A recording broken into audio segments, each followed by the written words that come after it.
soleha yang membantu suami urusan iman. Karena ikhwati iman, kalau istri tidak soleha berat ya. Subhanallah, Bapak Ibu jemaah sekalian. Pertanyaan saya, ya kalau Anda tahu ya ada usaha atau nilai usaha sekian puluh juta, sekian ratus juta, sekian miliar, ya kira-kira kita akan berusaha sebanyak mungkin nggak? Maksudnya kita akan serius nggak ya waktu itu? Kita akan serius. Kita sediakan waktu khusus, betul? Ya, kita targetkan, kita agendakan, kita rencanakan, kita pikirkan bagaimana strategi supaya keberuntungan ini atau misalkan hasil dari usaha ini, dari proyek ini berhasil. Nilainya miliaran. Lalu bagaimana tentang mendidik istri waktu itu? Lalu bagaimana tentang rasa syukur waktu itu? Lalu bagaimana waktu kita tentang zikir? Ya, sudah seberapa besar usaha kita untuk mengalokasikan waktu, tenaga, pikiran, iman untuk bisa berzikir, merawat hati yang syukur dan mewujudkan istri yang salehah.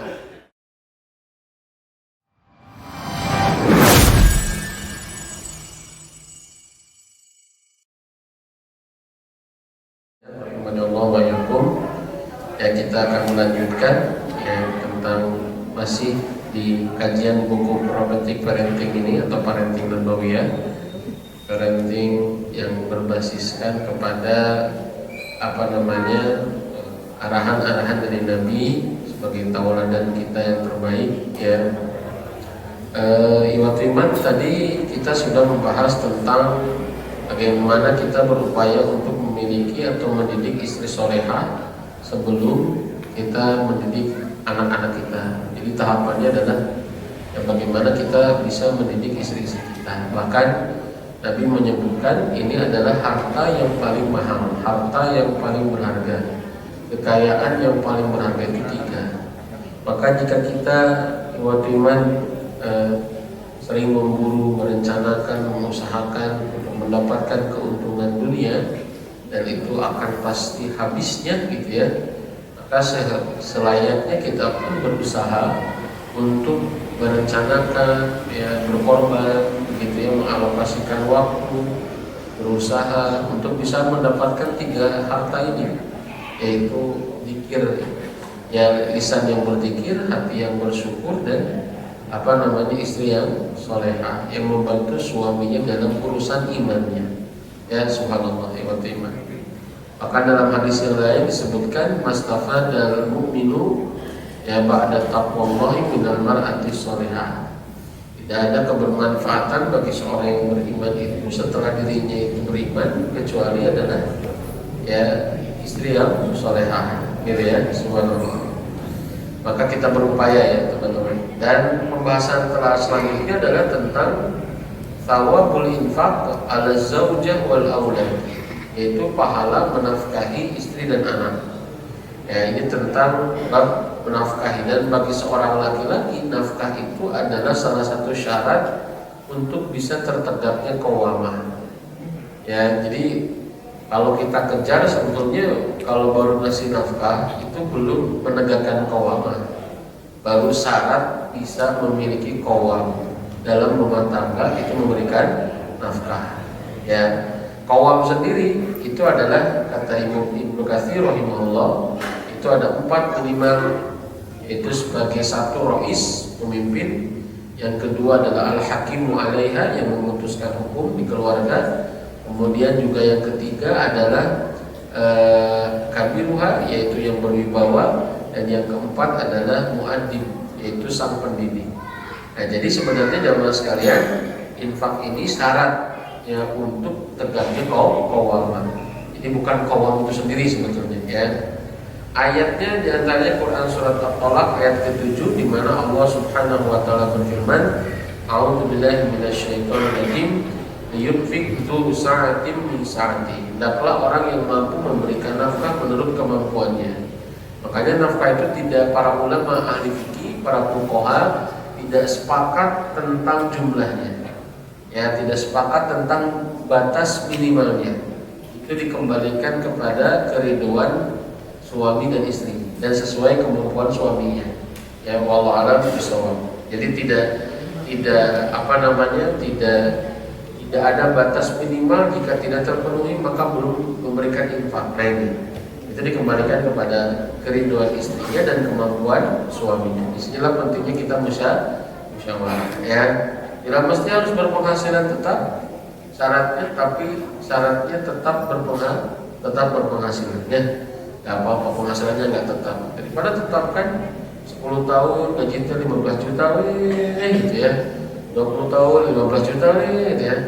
Lebih baik tidak tetap ya. Tahun sekarang 15 juta, tahun kemarin 17 juta, tahun depan 20 juta, tahun setelahnya 25 juta. Lebih baik tidak tetap. Sepakat?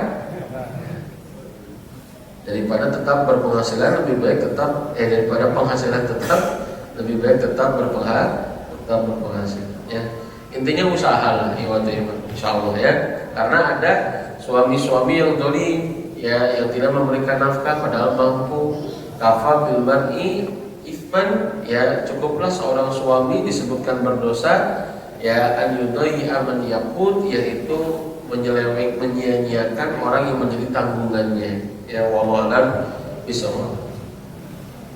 Rasulullah SAW ini mengatakan, kata Nabi, dinarun anfaqtahu fi sabilillah wa dinarun anfaqtahu fi raqabatin wa dinarun tasaddaqta bihi ala miskin wa dinarun anfaqtahu ala ahlika a'dhamuha ajran lilladzi anfaqtahu ala ahlika. 1 dinar yang kau infakkan di jalan Allah. 1 dinar sekarang berapa? 4 juta ya? Ya 4 juta setengah ya, kurang lebih 4 juta lah ya begitu. Ya 1 dinar ya yang kau infakkan di jalan Allah ya. Ada kisah seorang suami yang bilang, Pak, dia harus tahu ya 1 dinar. Ini kemarin saya dapat cerita Pak. Ada seorang suami sama jamaahnya dikasih ya sodako infak 1/4 dinar. 1 dinar 1/4.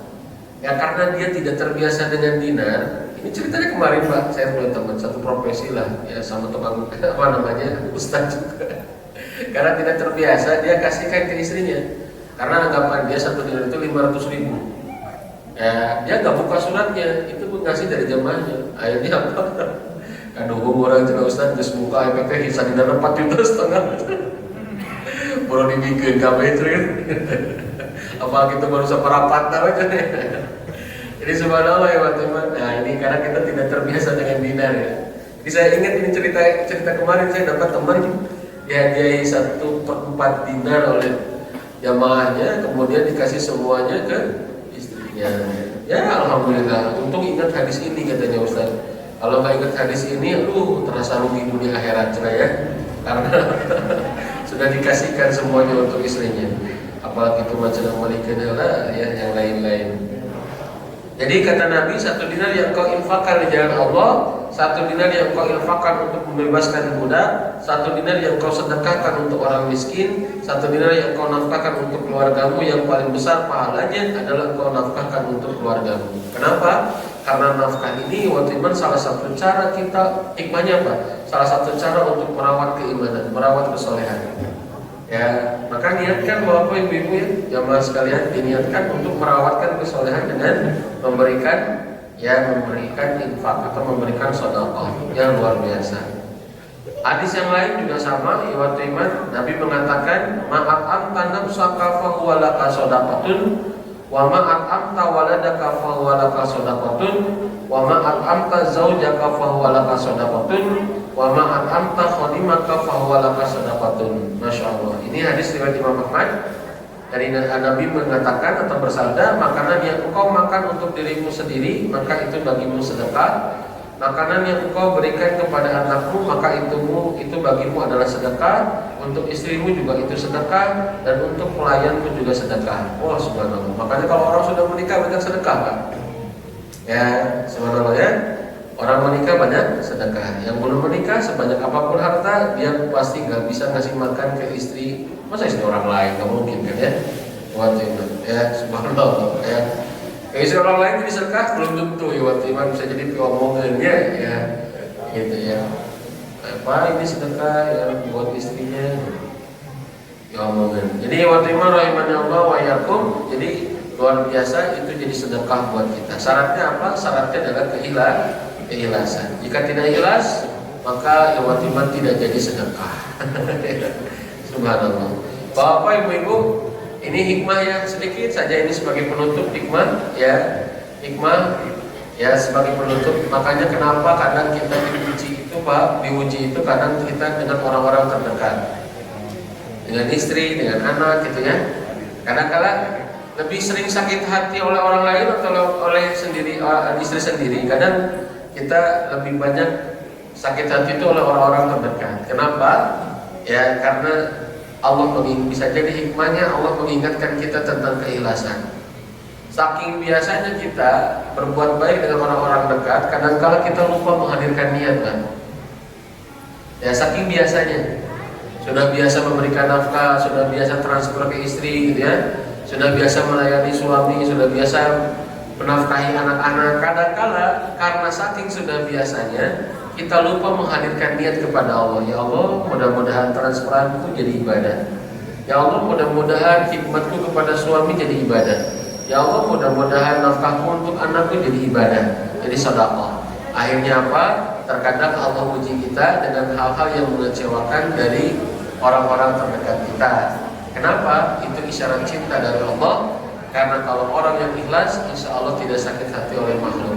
Ya, Allah alam bisa. Bagaimana dia sakit hati oleh makhluk? Ya, yang memberikan balasannya adalah Allah. Bapak-bapak, apakah bapak-bapak masih mengharap pemberian hamba sahaya kalau sudah digaji sama raja?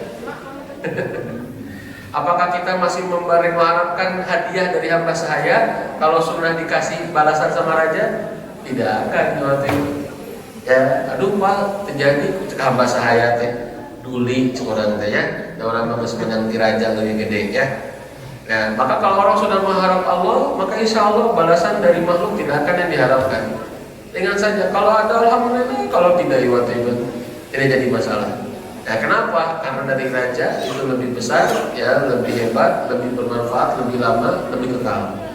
Maharaja adalah Allah.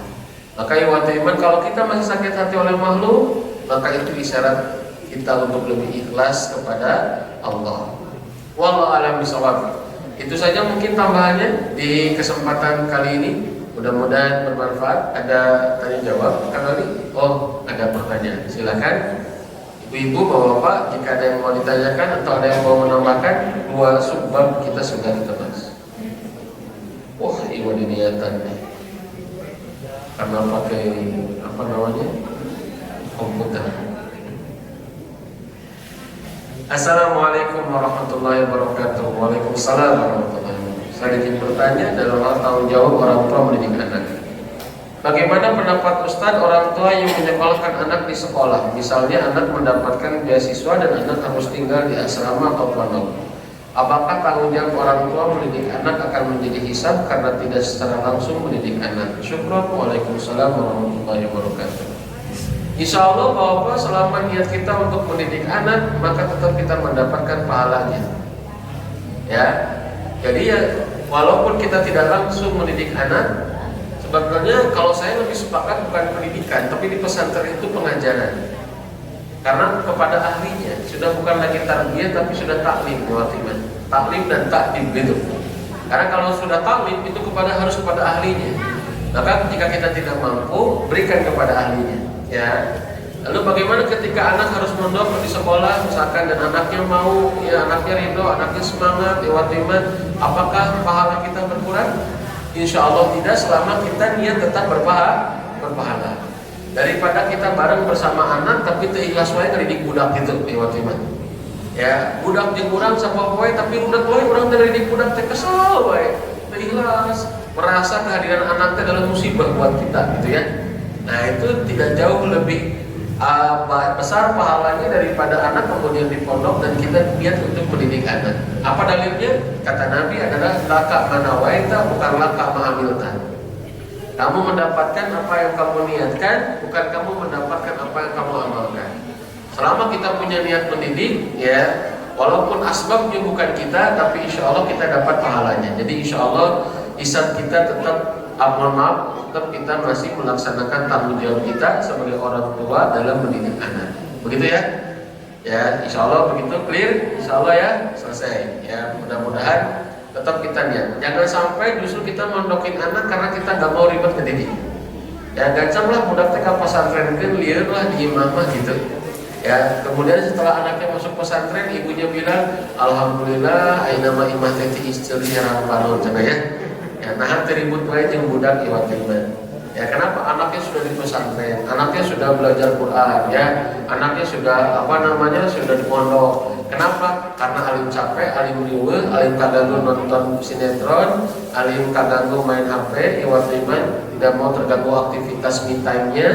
Akhirnya apa? Ingin segera menyekolahkan anak ke pesantren. Walaupun anaknya di pesantren, tapi niatnya ingin lepas dari tanggung jawab, tidak dapat pahala.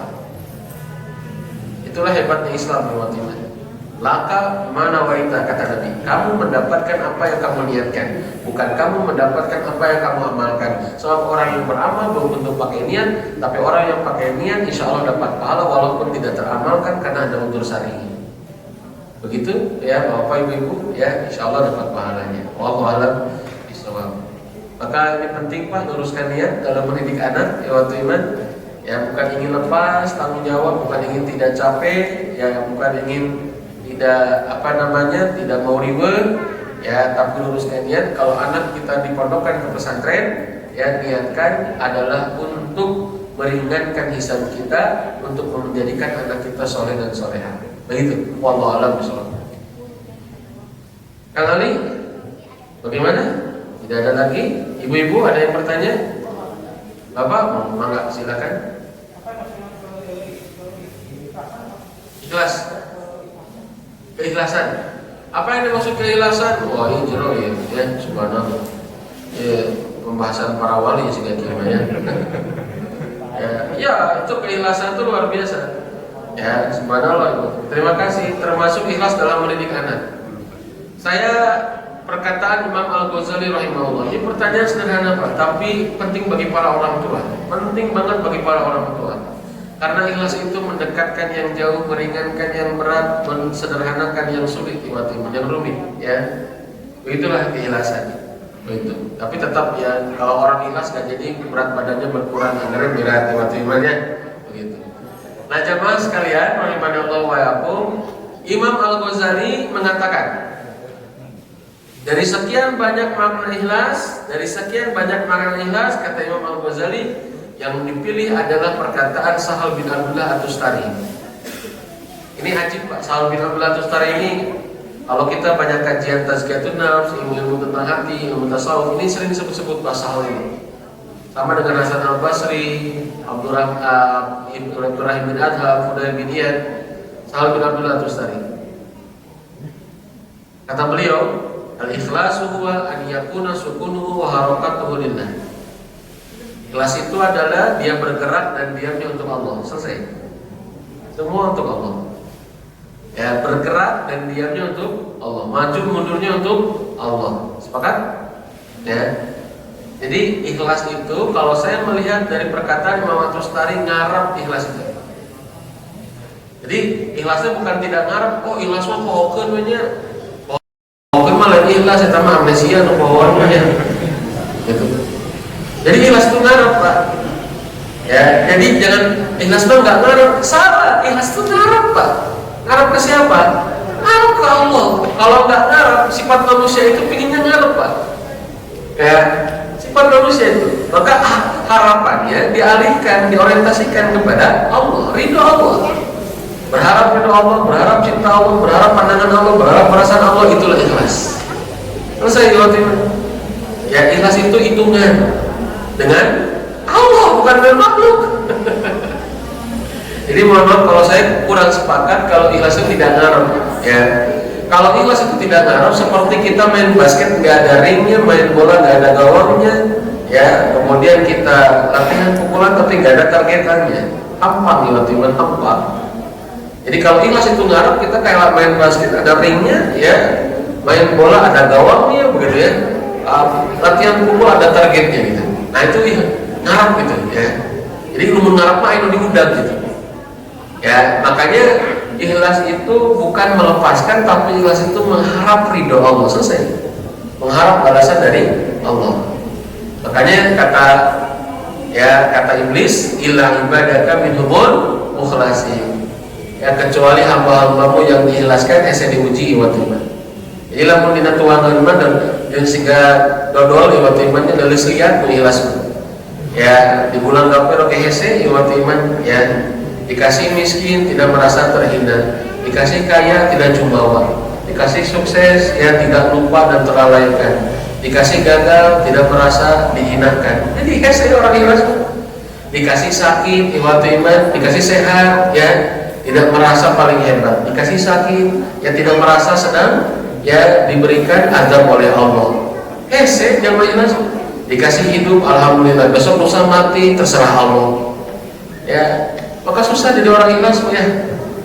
Jadi cek iblis teh hese ngagoda jalma ikhlas. Wallahu a'lam bishawab. Mengapa terakhir ya, silakan. Gini Pak, kita berkeluarga sudah cukup panjang misalnya. Ya. Di awal-awal ada kesalahan dalam pola politik dan itu membekas. Masya Allah. Kira-kira memperbaiki itu gimana Pak? Betul Pak. Ya. Subhanallah. Katakanlah kalau itu kesalahan, maka dalam Islam ada prinsip tobat. Betul?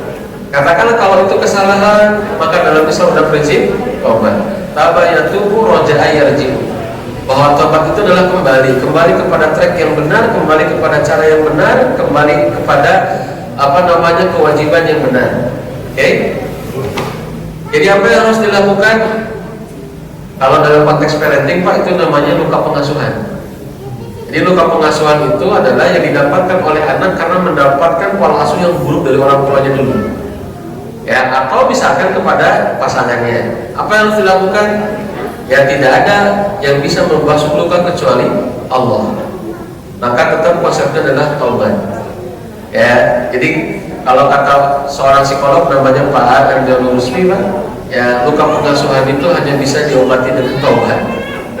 Jadi Islam punya konsep taubat. Mana dalilnya? Baik, Quran surat Al-Furqan ayat ke-70. Illa man taba wa amana wa amila shalihan fa ulaika yubaddilul hasanati sayyi'at. Baliknya. Fa ulaika yubaddilus sayyi'ati hasanat, gitu ya. Jadi waktu iman kata Allah, kecuali orang yang bertaubat dan beramal soleh, ya, bertaubat dan beramal soleh, maka kata Allah, ya, mereka lah yang akan digantikan keburukannya dengan kebaikan. Kita udah berjalan 15 nih Pak. Ternyata di ke-10 kita banyak salah. Baru di ke-11 kita baru paham ternyata 10 ke belakang itu adalah salah semua. Kita udah 15 nih. Maka yang 10 itu Pak, kalau ditobati maka itu menjadi kebaikan. Baik, saya umpamakan, mohon maaf ya, saya umpamakan yang agak sampah. Ya, sampah. Sampah itu negatif atau positif Pak? Kalau konotasinya buruk atau baik sampah? Buruk lah ya. Sampah makanan, sampah masyarakat tuh ya. Sampah emosi, sampah intelektual, sampah itu buruk-buruk Pak, betul ya? Sampah-sampah bekas makanan itu buruk. Tapi jika diolah dengan baik akan menjadi sebuah hal yang bermanfaat. Sepakat? Ya, bisa jadi pupuk, ya. Ya, nggak ada orang yang mau kotoran hewan. Tapi kotoran hewan itu jika 1 ton, 3 ton, 8 ton diolah jadi menjadi biogas. Maka itulah perumpamaan tobat. Dosa-dosa itu kotoran Pak. Tapi kalau dengan tobat, kotoran itu akan menjadi manfaat. Paham? Begitulah perumpamaannya. Maka apa yang harus perbanyak? Banyakin istighfar, banyakin taubat, sholat taubat ke Allah, istighfar. Kalau kita pernah zalim ke anak, pernah zalim ke istri, istighfar. Biarkan Allah yang menyelesaikan sisanya. Karena seseorang berubah bukan tersebabkan ilmunya, bukan tersebabkan otoritasnya, tapi tersebabkan Allah yang mengizinkan dia untuk berubah.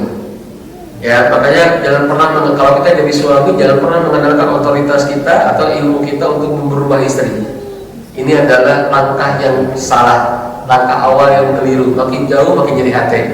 Ya, sama ibu juga begitu. Jangan merasa aku kan ibunya, aku kan yang melahirkannya, aku kan yang mengandungnya, aku yang menyusuinya, aku yang ngurusnya. Masa sih anak gak nurut sama aku? Makin ibu punya perasaan seperti itu, makin siap-siap kecewa semakin sepanjang waktu. Kenapa? Karena kita tidak melibatkan Allah. Disangkanya dengan otoritas kita anak bisa berubah. Enggak. Ya, maka ya iman, apa yang harus dilakukan? Perbanyak istighfar, perbanyak tobat, perbanyak yang kedua minta maaf ke anak kita, ke istri kita. Walaupun terkadang menyakitkan minta maaf itu Pak. Ya, minta maaf ya, ternyata selama ini aku salah. Alhamdulillah, Papa sadar ya. Ya nggak apa-apa. Ya nggak apa-apa ya misalkan kayak begitu. Jangan takut untuk meminta maaf. Mazadallahu bi'afwin illa izan. Kata Allah, kata Nabi, adalah Allah menambah orang yang selalu meminta maaf kecuali kemuliaan.